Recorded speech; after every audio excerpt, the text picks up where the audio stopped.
Hello everybody, and welcome to Hotel Transformania.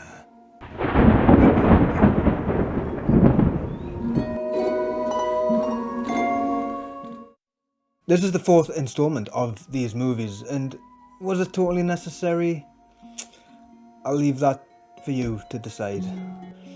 So Van Helsing's mysterious new invention transforms Drac and his pals into humans, and Johnny into a monster. With their new mismatched bodies, Drac and the pack must find a way to switch themselves back before their transformations become permanent.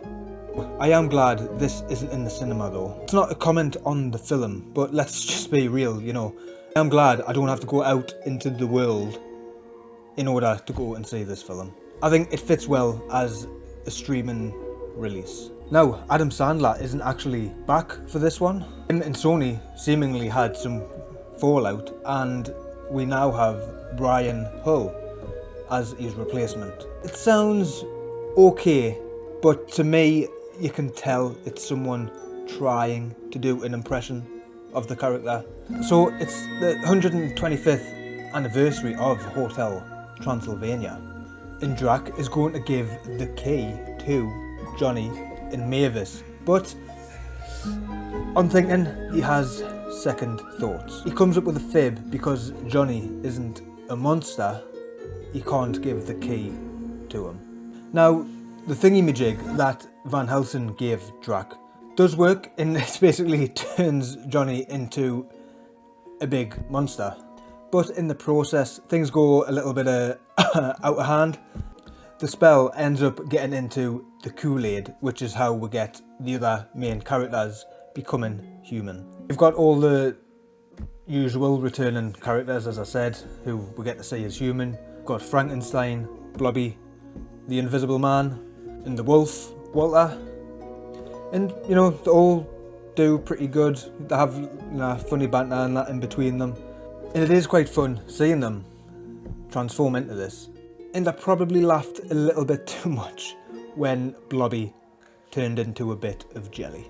So, because the thingy-majiggy from Van Helsing has a crystal and ends up breaking, Johnny and Drac end up going on like this road trip adventure to try and get a new one, but they have to keep it on the hush to hide it from Mavis. However, you do see the spell actually only lasts a certain amount of time. It doesn't actually revert back to normal, it progressively gets worse.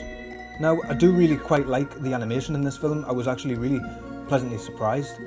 Nothing mind-blowing, like on the level of like Toy Story 4 or something like that. But it does look really good, especially in a specific part where there's like a load of greenery and water with a waterfall and that. It does look really nice.